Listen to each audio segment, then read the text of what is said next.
નમસ્કાર, જય હિન્દ, વંદે માતરમ. વિદ્યાર્થી મિત્રો, તમારું સ્વાગત છે IAS lifestyle academy daily current affair એનાલિસિસમાં, જેમાં આપણે ધ હિન્દુનું ગુજરાતીમાં એનાલિસિસ જોઈએ છીએ. જે પણ વિદ્યાર્થી મિત્રો યુપીએસસી જીપીએસસી સ્પર્ધાત્મક પરીક્ષાની તૈયારી કરી રહ્યા હોય એના માટે દેશ અને દુનિયાની અગત્યની જે ન્યૂઝ હોય છે એની માહિતી આપણે ચર્ચા કરીએ છીએ.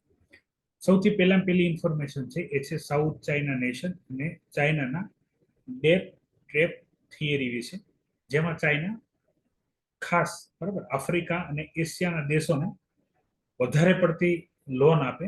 બરાબર, તો એ ઇન્ફોર્મેશન આપણે અહીંયા ડિટેલમાં ડિસ્કશન કરવાના છીએ. આખો જે ટોપિક છે એ ટોપિક આવશે જીએસ પેપર 2 આઈઆર માટે, મોસ્ટ એમપી, ફિલિમ્સમાં પણ ક્વેશ્ચન બની શકે છે ડિપેન્ડ ઓન સ્ટેટમેન્ટ. પહેલી ઇન્ફોર્મેશનમાં એક ટર્મિનોલોજીની ડિસ્કસ આપણે જોઈએ. તો જ્યારે કોઈ એક દેશ બીજા દેશ પાસેથી ઉધાર લે, બરાબર, એક દેશ બીજા દેશ પાસેથી ઉધાર લે, એને ટેકનિકલ ટર્મમાં કહેવાય છે external date stock. External date stock આ ટર્મ યાદ રાખજો. આની અંદર શું હોય છે કે કયા દેશનું એક્સટર્નલ ડેટ સ્ટોક કેટલું છે એ આપણે જાણી શકીએ છીએ. બરાબર, કારણ કે આ બધા ડેટા કેવા હશે? આ બધા ડેટા હશે ઇન્ટરનેશનલ ડેટા. એ ડેટા આપણે ઓબ્ઝર્વ કરી શકીએ. હવે ચાઇના આ વસ્તુ કરે છે શા માટે? Debt trap theory. તો ડેપ ટ્રેપ થિયરીનો મુખ્ય જે ઉદ્દેશ હોય છે એ ઉદ્દેશ એવો હોય છે કે કોઈ દેશને એની જીડીપી કરતા પણ વધારે ઉધારી આપી કાયદેસર રીતે ઇન્ફ્રાસ્ટ્રક્ચર પ્રોજેક્ટમાં. બરાબર, ઇન્ફ્રાસ્ટ્રક્ચર મતલબમાં બાંધકામ રિલેટેડ, જેમાં બહુ મોટું કેપિટલની જરૂર હોય, અન્ય કોર્પોરેટ સેક્ટરમાં અને બીજા કોઈ પણ એની રિક્વાયરમેન્ટ હોય એના માટે એને વધારે ઉધારી આપી. ખ્યાલ જ છે કે એ ભરી નહીં શકે, લોનનો ઇન્ટરેસ્ટ જ નહીં ભરી શકે, મૂળગા ભરવાની તો બહુ દૂરની વાત છે. આનાથી શું થશે? ચાઇનાનો એ દેશની અંદર પ્રભુત્વ વધી જશે અને એ દેશ એવી પોલિસી બનાવશે જે ચાઇનાને ગમતી હોય. ચાઇના એના ઈચ્છા અનુસાર પોલિસી ત્યાં બનાવડાવી શકે. એવું સમજો કે એક દેશ હોય છે એ બિઝનેસ ઓરિએન્ટેડ, બરાબર, દેશની જીડીપી ત્યાંના બિઝનેસ ઉપર આધાર હોય છે. તો બિઝનેસ ફર્મ કેવું પરફોર્મ કરશે એ દેશનું ભવિષ્ય નક્કી કરશે. તો જેવું ઉધારી આપીને, બરાબર, ઘણી વખત પ્રાઇવેટ સેક્ટરમાં, ઘણી વખત ગવર્મેન્ટ સેક્ટરમાં, ચાઇના એઝ અ કન્ટ્રી ઉધારી આપશે, પછી એ એના કંટ્રોલ પ્રમાણે કામ કરશે. તો આ એક ચાઇનાનો મુખ્ય ઉદ્દેશ હતો. હવે અહીંયા આપણે જે જોવાનું છે, બરાબર, એ જોવાનું છે કે જે લો એન્ડ મિડલ ઇન્કમ જે કન્ટ્રીઝ છે, બરાબર, લો એન્ડ મિડલ ઇન્કમ. હવે આવકના આધારે ઇકોનોમીમાં આપણે જોવાનું આવશે 3 ટાઈપની ઇકોનોમી આવે. બરાબર, high income country, middle income company and low and middle country income. Main 3 group. ઘણા બધા અલગ અલગ ક્લાસિફિકેશન છે. આમાં એવું યાદ રાખો, એક પુઅર કન્ટ્રી હશે, એક હાઈ ઇન્કમ કન્ટ્રી હશે અને બાકીની વચ્ચેની કન્ટ્રી. એવી કન્ટ્રીઓ જેને પ્રોગ્રેસ કરવા માટે વધારે ઉધારીની આવશ્યકતા હોય, પણ દેશમાં એટલા બધા કોઈ રિસોર્સિસ હોય નહીં અને કોઈ ઇકોનોમિકલ એક્ટિવિટી પણ ના એટલી બધી થતી હોય. તો આના લીધે શું થાય? દેશ ચલાવવા માટે બહારથી ઉધારી લેવી પડે. તો એ ઉધારી આપવામાં અહીંયા વાત કરેલી છે કે ચાઇનાએ ટોટલ જે લો એન્ડ મિડલ ઇન્કમ કન્ટ્રી છે ને, એક 180 બિલિયનની ઉધારી આપી રાખેલી છે. હવે 180 બિલિયન ની કમ્પેરિઝન એવી રીતે સમજો કે આ જ બધા કન્ટ્રી, બરાબર, જે લો મિડલ ઇન્કમ કન્ટ્રી છે એને એક ચાઇના દેશ બાદ કરી નાખો તો બાકીના બધા દેશો થઈને ઉધારી જે લીધી છે 223 બિલિયન. બરાબર, અને ખાલી ચાઇના પાસેથી 180 બિલિયન ઉધારી લીધેલી છે. એ તમે અહીંયા જોઈ શકો છો. ઉધારી લેવાનો ગ્રાફ અહીંયા આપેલો છે. એમાં તમે જુઓ તો સૌથી મોટા જે પ્લેયર છે જેને ચાઇના પાસેથી ઉધારી લીધેલી હોય, બરાબર, તો એ એશિયા, બરાબર, સાઉથ એશિયા અને જે આફ્રિકા છે એ કન્ટ્રી વધારે છે. બરાબર, અંગોલા આફ્રિકામાં છે, પાકિસ્તાન, ભારતના નેબરિંગ કન્ટ્રી તમે મેક્સિમમ જોઈએ છો, પાકિસ્તાન, બાંગ્લાદેશ, શ્રીલંકા અને માલદીવ્સ. બરાબર, માલદીવ્સ અને બાકી બધા જે છે એ છે આફ્રિકન કન્ટ્રી. અને એની આ લાઈન તમે માર્ક કરો તો આની નીચેની જે લાઈન છે એમાં આવશે અધર. બરાબર, અધરમાં કોણ કોણ આવશે? તો અમેરિકા, યુરોપના કન્ટ્રી, બરાબર, જેને એને લિમિટેડમાં ઉધારી આપી રાખી કારણ કે એને એટલી જરૂર નથી.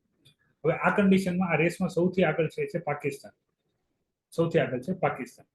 તો પાકિસ્તાનના ડેટાની વાત કરીશું. 2016માં પાકિસ્તાને જે ચાઇના પાસેથી ઉધારી લીધેલી હતી એ હતી 7.6 બિલિયન. બરાબર, અને હાલની કન્ડિશનમાં તમે જુઓ પ્રેઝન્ટ 2022ના ડેટા તો છે 26.5 બિલિયન. બરાબર, મતલબ બહુ ઉધારીમાં વધારો, ભરપૂર વધારો.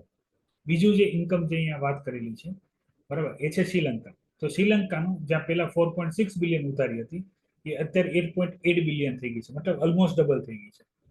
પછી બાંગ્લાદેશની ચર્ચા કરેલી છે અને માલદીવ્સની પણ ચર્ચા કરેલી છે કે ભાઈ એ વધારે ને વધારે ઉધારી આપે છે. એનું એક મુખ્ય ઉદ્દેશ છે એ છે ચાઇનાને ઘેરાવ ઇન્ડિયાને ઘેરાવ કરવાનો. ઇન્ડિયાના જેટલા પણ નેબરિંગ કન્ટ્રી છે એ બધાની પોલિટિકલ અને કોર્પોરેટ જે ઇન્ટરફિયરન્સ વધારવું અને ઇન્ડિયાની સાઈડ કામ ના થાય, બરાબર, એનું કામ કરવું. એટલે એ ઇન્ડિયાના નેબરિંગ કન્ટ્રીને વધારે ટાર્ગેટ કરે છે. પછી તમે ચાર્ટ 1માં એક ઇન્ફોર્મેશન જોવો તો કે ભાઈ ચાઇના ઉધારી આપવામાં આગળ હતું, એ ઉધારી હવે ધીરે ધીરે ઘટતી જાય છે, બરાબર. તમે ધ્યાનથી જુઓ તો બે સૌથી વધારે ઉધારી લેવા વાળા દેશ છે, એને ઉધારી આપવાનો જે રેટ છે ધીરે ધીરે ઘટતો જાય છે. તમે ધ્યાનથી જુઓ નીચેના ભાગે તો ઉધારી ઘટતી દેખાશે, બરાબર. હવે આ પીક થઈ ગઈ છે, અહીંયાથી ઘટે છે. તો આનું મુખ્ય કારણ છે શું? અને આજે ઉધારી આપવાનો ટ્રેન્ડ જે છે એ ચાઇનાએ 2010થી શરૂ કર્યો છે.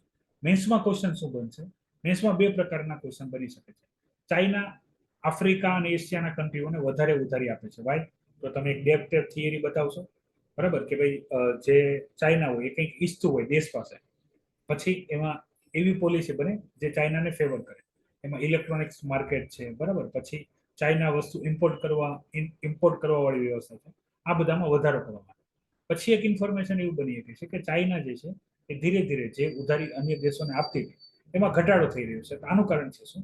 આનું કારણ છે ચાઇનાની અંદર રિસેશન ચાલે છે. રિસેશનના બે કારણ છે. એક તો ચાઇનાની ઇકોનોમી ગ્લોબલ રિસેશનને લીધે ડાઉન છે. બીજું, એને પાસે જેટલા પણ પૈસા હતા એ આ કન્ટ્રીના ઇન્ફ્રાસ્ટ્રક્ચર પ્રોજેક્ટમાં એને ઇન્વેસ્ટ કરી દીધા. ઉદાહરણ તરીકે પાકિસ્તાનનો ચાઇના પાકિસ્તાન ઇકોનોમિક કોરિડોરની આપણે વાત કરીએ, બરાબર, ચાઇના પાકિસ્તાન ઇકોનોમિક કોરિડોર, બરાબર. આની વારંવાર ચર્ચા આવશે ઇન્ડિયા અને પાકિસ્તાન, ઇન્ડિયા અને ચાઇના રિલેશન આવશે ત્યારે. તો આની અંદર ખરબો ડોલર રૂપિયાનું ઇન્વેસ્ટમેન્ટ કર્યું છે. હાલાકી આ પ્રોજેક્ટ ફેલ જતો રહ્યો છે. તો આની અંદર જેટલા પૈસા રોક્યા છે એ પૈસા જામ થઈ ગયા છે, બરાબર. અને હવે એની જીડીપીમાં જેની ઇન્કમ આવતી હતી ચાઇનાની પોતાની એ ઘટી રહી છે. તો વધારે ઉધારી આપી શકતું નથી. પણ તમે અહીંયા બીજા મોટા ડેટા જુઓ, ભાઈ ચાઇના એટલી બધી ઉધારી આપે છે તો દેશને કંટ્રોલ કઈ રીતે કરી લે છે? તો પહેલામાં પહેલું ઉદાહરણ જોઈએ પાકિસ્તાનનું, કે ભાઈ પાકિસ્તાનની 100% આપણે રેવન્યુ ગણીએ, બરાબર. એવું વિચારો કે પાકિસ્તાન 100 રૂપિયા કમાય છે, તો એ 100 રૂપિયામાંથી માત્ર 57 રૂપિયા, 100 રૂપિયા ટોટલ ઇન્કમ છે એક પાકિસ્તાન કન્ટ્રીની, એમાંથી 57 રૂપિયા માત્ર લોનનું વ્યાજ ભરવામાં જતા રહેશે. કોના? પાકિસ્તાનના. મતલબ યાદ રાખો, 7 પાકિસ્તાન ભેગા થશે ને તો વ્યાજ ચૂકવી શકશે નહીં. મુળગાની વાત તો બહુ દૂર રહી. આ સેમ સીન છે શ્રીલંકા સાથે. શ્રીલંકામાં પણ આપણે એવું સેમ બની, તો અહીંયા 54% છે, પાકિસ્તાનમાં 57%. આનો મતલબ શું થશે કે ભાઈ તમે તમારી મતલબ 50% કરતા વધારે આવક માત્ર લોનનો વ્યાજ ભરવામાં જતું રહી છે, બરાબર. તમે હજી વ્યાજ જ ભરો છો, મતલબ ડેઈલી દિવસ તો કપાય છે, મહિનો તો કપાય છે, પણ તમે એમાં ખાલી વ્યાજ ભરો છો, મુળગા કોઈ દિવસ ભરતા નથી. આનાથી શું થશે? એક હમ્બનટોટા પોર્ટ છે શ્રીલંકાનો, બરાબર, એ ચાઇનાએ 99 વર્ષ માટે લીઝમાં લઈ લીધું છે. અત્યારે પણ ત્યાં પણ એક્ટિવિટી ચાલે છે. ઘણી વખત કરંટ અફેરમાં ઉલ્લેખ આવશે. સેમ ભવિષ્યમાં પાકિસ્તાનનો પણ કોઈ એરિયા હશે, બરાબર, બની શકે ઉપરવાળો જ એરિયા અથવા લાહોર વાળો મેન એરિયા એ જ ચાઇના લઈ લે, બરાબર, અને પાકિસ્તાન કંઈ ના કરી શકે, અથવા કરાચી પોર્ટ લઈ લે, કંઈ પણ છે. તો ચાઇનાનું આ ફોકસ છે ઇકોનોમીને, બરાબર. એક દેશને શું કરી નાખો, એટલું બધું ઉધારી આપી દો કે કોઈ ઉધારી આપી ના શકે. હવે ઉધારી ના આપી શકે, લોનનું વ્યાજ આપ્યા કરશે, વ્યાજે નહીં આપી શકે, ત્યારે એ એરિયાનો એ દેશનો એક પાર્ટ લઈ લેશે, બરાબર. અને ખાસ કરી નેબરિંગ કન્ટ્રીની વાત કરીએ તો જે સ્થળ બોર્ડર દેશ સાથે જોડાયેલી છે, ભવિષ્યમાં બની શકે એ પાર્ટ આખો લઈ લે, બરાબર. તો આ છે ચાઇનાની ડેપ્થ થિયરી, જેના વિશે તમને ક્વેશ્ચન પૂછાઈ શકે છે જીએસ પેપર 2માં.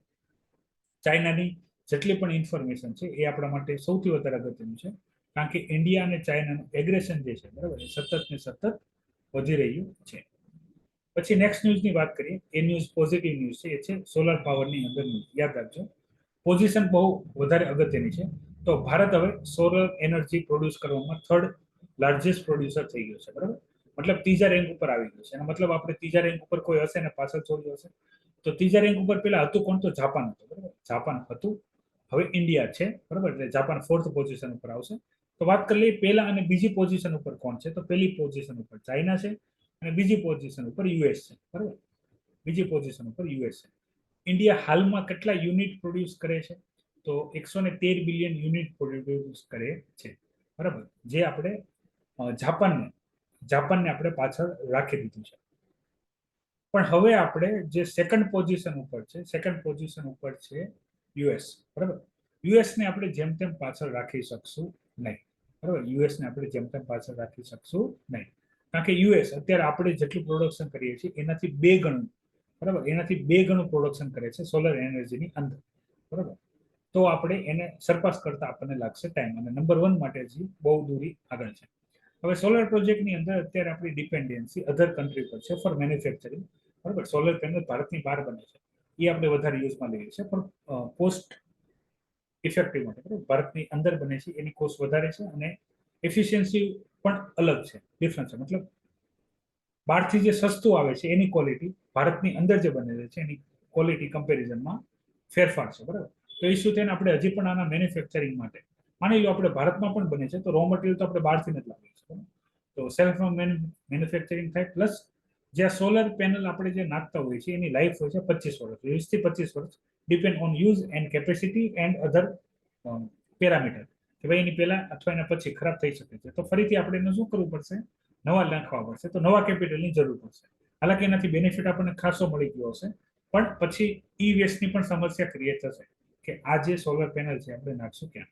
તો 2030 નો આપણો જે ટાર્ગેટ છે 500 ગીગાવોટ. બરાબર, રિન્યુએબલ એનર્જીમાં આપણે 500 ગીગાવોટ જે છે એટલું આપણે જનરેટ કરશું. રિન્યુએબલ એનર્જી વાળો ટોપિક આવશે જીએસ પેપર 2 ઇન્ડિયન પોલિટી, આપણે એના માટે શું બનાવીએ છીએ, અને આયા plus GS paper 3 environment and ecology. આપણે રિન્યુએબલ એનર્જી પર શિફ્ટ શા માટે થવાનું છે, કારણ કે ગ્રીન હાઉસ ગેસીસનું જે ઉત્સર્જન થાય છે એ ઉત્સર્જન આપણે ઘટાડવાનું છે. બરાબર, જેટલું ઉત્સર્જન ઘટી જશે એટલું આપણને ક્લાઇમેટ ચેન્જના જે ઇસ્યુ છે એ આપણને ઓછા ઇફેક્ટ કરશે.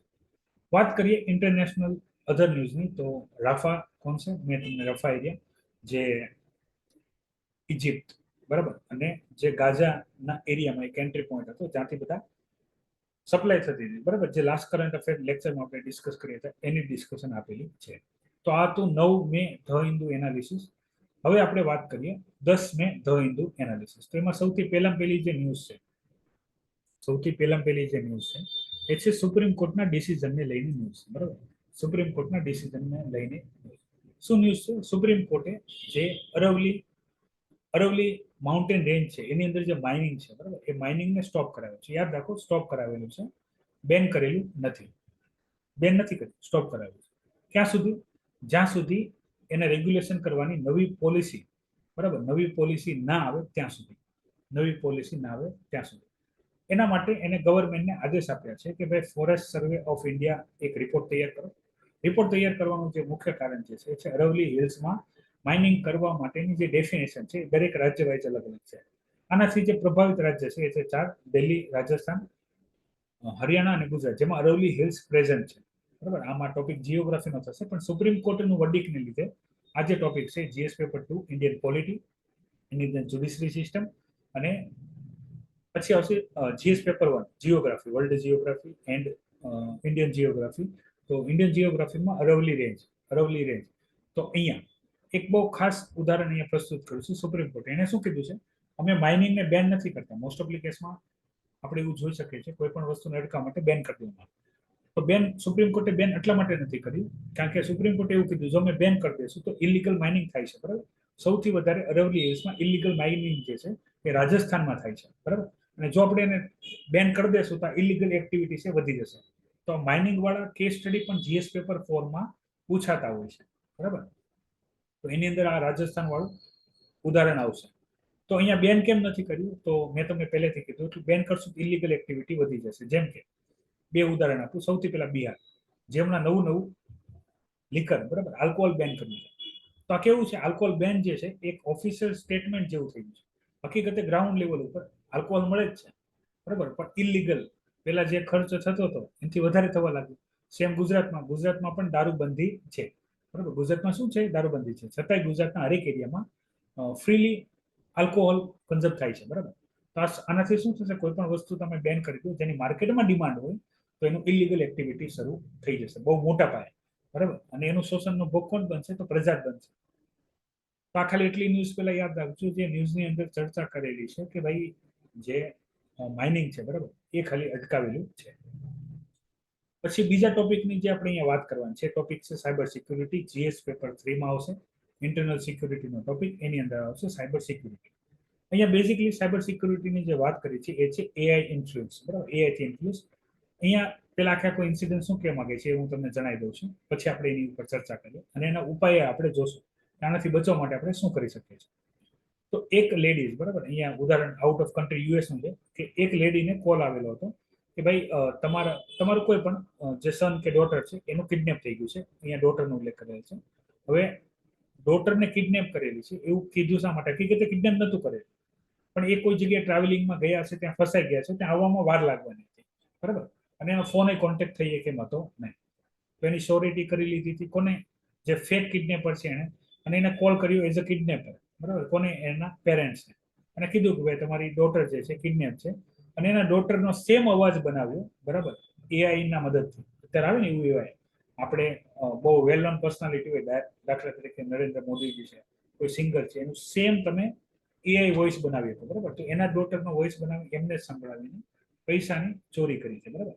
આની પહેલા પણ આપણે આવું સેમ ઇન્સિડન્ટ જોઈ ગયા હતા, જેમાં કંપની અને વ્યક્તિમાં, બરાબર, આપણે વાત કરી હતી જે સાયબર ફિશિંગ જે છે, બરાબર, એ ટેકનિકની, જેની અંદર હેકર જે છે એ તમને ફેક ફેક લિંકમાં ફોરવર્ડ કરાવીને તમારી ડેટા ચોરી કરે, બરાબર. તો એની વાત કરી હતી, સાયબર એટેકની વાત કરી હતી. તો આનાથી બચવાના જે મુખ્ય ઉપાયનો મેઇન ઉપાય જે છે એ છે અવેરનેસ, બરાબર. કે તમે જે ટેકનોલોજી વાપરો છો એની અંદર શું શું સમસ્યા આવી શકે છે એની જાણકારી તમને હોવી પડે, એને આપણે કહીશું અવેરનેસ, બરાબર. અહીંયા આપણે ડિજિટલ જાણકારીની અવેરનેસ આપણે હોવી જોઈએ.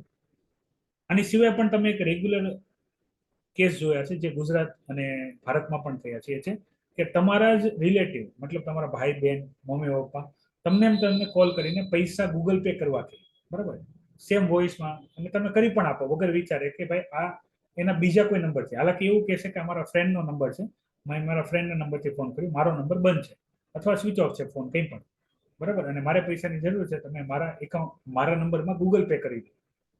હકીકતે એકાઉન્ટ એનું મતલબ ફ્રેન્ડના મોબાઈલમાં કે એક કોઈ લિંક કે કંઈક મોકલશે ક્યુઆર કોડ, આમાં તમે ગૂગલ પે કરી દો કે જેથી મને પૈસા મળી જાય. એ વ્યક્તિ મળશે ત્યારે ખબર પડશે કે એમની સાથે ફ્રોડ થઈ ગયું છે.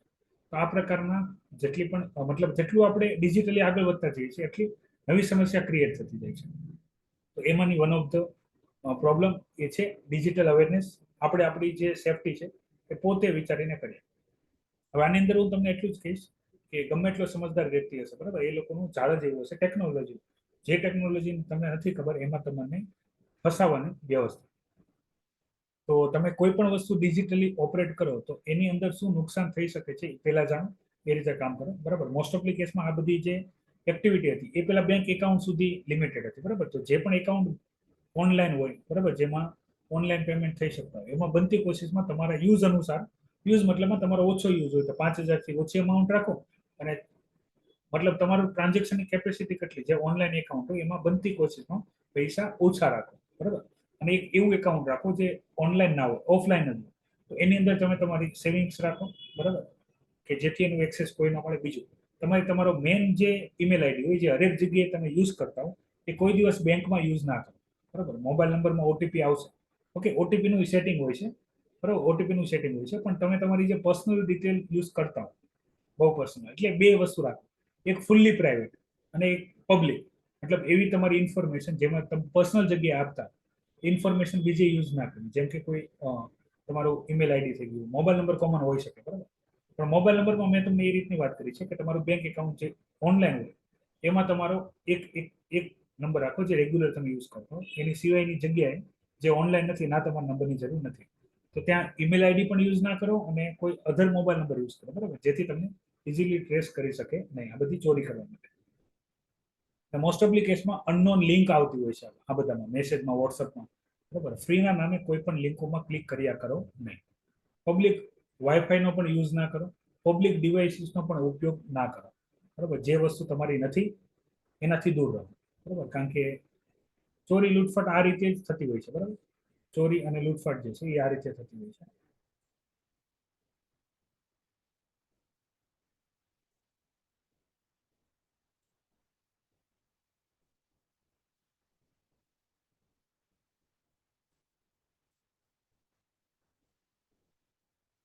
પછી એક જે ચર્ચા છે, બરાબર, એ ચર્ચા જે છે એ છે બ્લુ નોટિસ ઉપર, બરાબર. પછી એક જે ચર્ચા છે એ છે બ્લુ નોટિસ ઉપર. આની પહેલા આપણે એક આ ન્યૂઝની ચર્ચા કરી હતી, બરાબર. આપણા જે એક્સ પ્રાઇમ મિનિસ્ટર છે દેવગૌડાજી, એના દીકરાના દીકરા, બરાબર, પ્રજ્વલ રેવન્ના, બરાબર, પ્રજ્વલ રેવન્ના, એમના ઉપર જે મતલબ ઘણી બધી સ્ત્રીઓ પર, અને આમાં તો ઘણો બધો મોટો આંકડો આપવામાં આવે છે, એની પુષ્ટિ આપણે અત્યારે કરેલી નથી. એના ઉપર જે છે એ યૌન શોષણનો આરોપ લાગેલો છે, બરાબર. એના વતી એ ભારત છોડીને જર્મની જતા રહ્યા છે. ઇલેક્શનના થોડાક દિવસ પહેલા જ આ બધી વસ્તુ થઈ, બરાબર. અને એમના માટે બ્લુ નોટિસ જાહેર કરેલી છે. મેન આપણે જે ન્યૂઝ સમજવાની છે બ્લુ નોટિસ, બરાબર, બ્લુ નોટિસ, બ્લુ કોલર. અને આની અંદર એક શબ્દનો ઉપયોગ આવે છે, એ આવે છે ઇન્ટરપોલ, બરાબર, ઇન્ટરપોલ.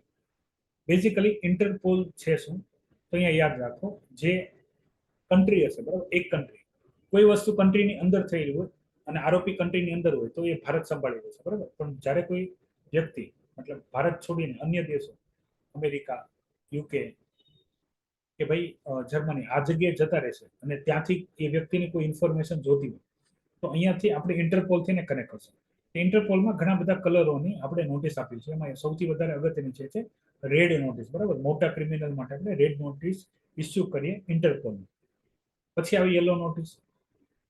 આજે આપણે જે ચર્ચા કરવાના છે બ્લુ નોટિસ, બરાબર. મતલબ હજી એમના ઉપર આરોપ લાગેલો છે, સાબિત નથી થયો, પણ આપણે ઇન્ફોર્મેશન જોઈએ છે વિથિન કન્ટ્રી, બરાબર, કે એની લોકેશન, કે ક્યાં છે, શું કરે છે, ઇન્ફોર્મેશન ત્યાંથી આપણે લેવી છે. તો આપણે અહીંયાથી ડાયરેક્ટ ત્યાં જવાની જરૂર નથી, એમના ઇન્ટરપોલ થ્રુ એ કન્ટ્રી સાથે કનેક્ટ કરીને આપણે એની ઇન્ફોર્મેશન લઈ શકીએ છીએ, બરાબર. તો ખાલી બ્લુ નોટિસ શું છે, ઇન્ટરપોલ શું છે, યાદ રાખજો. બધી વસ્તુ આવશે છે એમાં, તો આ બધી સિક્યુરિટીની અંદર જ આવશે. સિક્યુરિટીના બે ટાઈપ આવે, ઇન્ટરનલ અને એક્સટર્નલ, બરાબર. ઇન્ટરનલ અને એક્સટર્નલ. ઇન્ટરનલ મતલબમાં દેશની અંદર રહીને આપણે કંઈક કામ કરવાનું છે. એક્સટર્નલ મતલબમાં દેશની બહાર આ બધો વહીવટ થશે. કોઈ ગુનેગાર બહાર ભાગી જાય, બરાબર, ત્યારે આપણે એના માટે આવી એક્ટિવિટી કરતા હોઈએ છીએ. તો વિદ્યાર્થી મિત્રો, આ અગત્યની જે ન્યૂઝ હતી, બરાબર, ન્યૂઝ અને આર્ટિકલ કે જે જીએસ પેપર મુજબ, યુપીએસસી એક્ઝામ મુજબ અગત્યના હતી, એની આપણે અહીંયા ચર્ચા કરેલી છે. કોઈ ડાઉટ હોય તો જણાવો. એની ક્વેશ્ચન ઘણી બધી આપણે અગત્યની, અને આના કન્ટિન્યુઅસ, બરાબર, આ ન્યૂઝ આપણે જોઈએ છીએ કે આના અપડેટ આવશે, બરાબર, કે ભાઈ આગળ શું થયું, પકડાના ના પકડાના, અન્ય કોઈ પણ વ્યવસ્થા. ઓકે, કોઈ ડાઉટ હોય તો જણાવો, નહીં તો અહીંયા લેક્ચરને વિરામ આપો. જય હિન્દ, વંદે માતરમ.